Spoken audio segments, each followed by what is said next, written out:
Culture Warrior segment tonight. Two hot topics.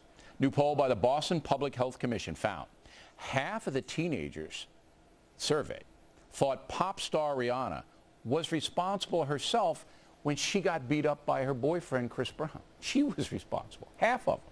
Is that outrageous? Also, John McCain's daughter Meghan has laced into Ann Coulter, as you may know, for being too rigid. And that drew the ire of our pal Laura Ingraham and a reaction back from Miss McCain. Meghan, do you think that anyone would be talking to you if you weren't kind of cute and you weren't the daughter of John McCain? Okay, I was really hoping that I was going to get that role in the real world, but then I realized that, well, they don't like plus-size models. What do young women think when I speak my mind about politics and I want to have a political discussion about the ideological future of the Republican Party? And the answer is, she's fat, she shouldn't have an opinion. Right. What kind of message are we sending young women? Yeah. When Tyra Banks went on her show in her bathing suit and said, kiss my fat ass, that's what I feel like right now. I'm like, kiss my fat ass. Like, I don't get it. You know? With us now, Culture Warriors Margaret Hoover and Tammy Bruce in Los Angeles, who is in for Monica Crowley this evening. Oh, you ladies, can't you all get along, Hoover? It's a catty moment for women. It's not one of our best moments right now, I don't really get what the fight is about. Coulter's the smartest person here. Coulter stayed out of it. She's running around the country with Mark getting big checks. By the way, she could have picked a fight here, and it probably would have spiked her book sales. And usually Coulter will come in, but this one she just didn't say a word. She sat out on the story. But then Laura got involved, and I'm not really. What's the beef as you see it? Well, actually, I don't know why Laura pinged back on this one. I think we're in a moment now where we're in the wilderness, and conservatives need to be very, very clear about what we believe and what we don't. And I think we need to stick to the ideas, and we need to not go after people personally, especially people in our own tent. But it was Miss McCain who fired the first shot from her blog. But it wasn't personal. It was about ideas, and we need to be fleshing out ideas. And it seems as though there is no tolerance for condescension within the ranks, or dissension within the ranks. In other words, Ms. McCain is espousing a view of conservatism that some conservatives don't agree with, and so I don't there's think she's no room conservative, though. I think she's views. a Republican, but I don't think she's conservative. How do you see it, Tammy? Well, I've met Meghan and talked to her extensively during the campaign, and you're right, Bill, she's not a conservative. But the reason this is happening is what I believe, and this pains me to say. Meghan liked the attention during the campaign. I think she wants more of it. She also lamented not really effectively being shut out of the social left scene.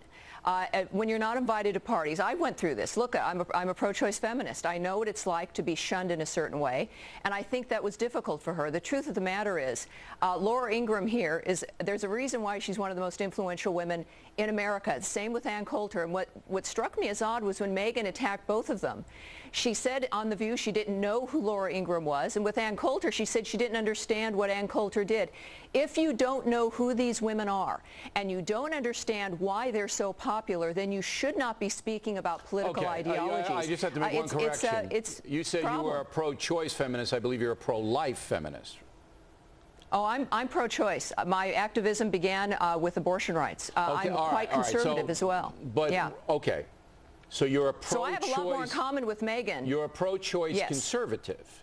And that's why you weren't invited to parties. Okay, okay. Go ahead. To Tammy's point, though, I just think that what we're really seeing here is that some people don't want conversation in the conservative movement. They don't want to tolerate, as Tammy has specified, she's a pro-choice Republican, and there's not a lot of room for that in the Republican Party right now.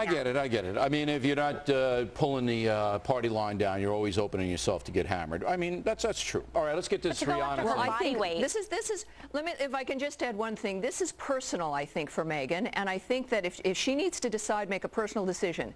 If she wants to be a useful idiot for the left, to be invited to parties, that's what she's going to have to decide that she's going to lower herself to be. Or maybe she'll be the next host on The View. Well, we're trying to get her on the show next week. She said she wanted to come on. I will have more on that on Monday. Well, I don't know if we're going to get her, but we're trying. We're being very polite. Because that's the kind of guy I am. Now, Boston, Hoover, Rihanna gets cuffed around by her boyfriend, and he's arrested, charged with felony. They surveyed about 500 kids, a lot, big survey. And 46% said, hey, it's Rihanna's fault. They don't know anything about it. And I'm chalking this up to hip-hop rap music. That's what I'm chalking this up to. Well, domestic violence, unfortunately, way predates domestic rap. No, but rap music, address the issue of kids who don't know what happened, blaming the victim. It's a very micro issue.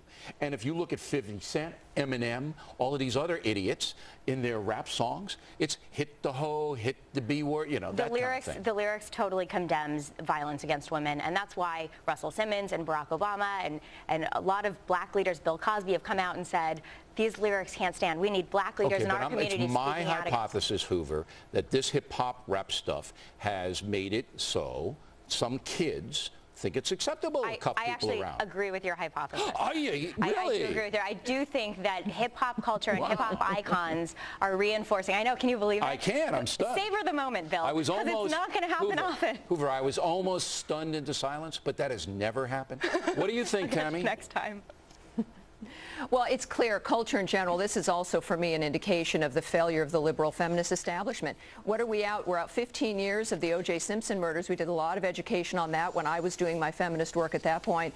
And you have 2 generations now who think that Rihanna just mistakenly put her head in front of his fist. I mean, this is an astounding condemnation of any kind of progress that we should have been making in society. And I think that American women have got to look elsewhere and educate the next generation coming up with discussions like this, which are still obviously badly needed. We have to continue talking about domestic violence. I agree. We had this conversation in 1985. Remember Tina Turner, What's Love Got to Do with It? And Ike Turner, that terrible relationship. They made a movie of it. You have to keep talking about it every generation. Tammy's exactly right. It's okay, but I have to stick up for the Woodstock crew. You know, my crew, the baby boomer crew, we never, ever justified any of that, ever. But the culture's changed. Ladies, thanks very much.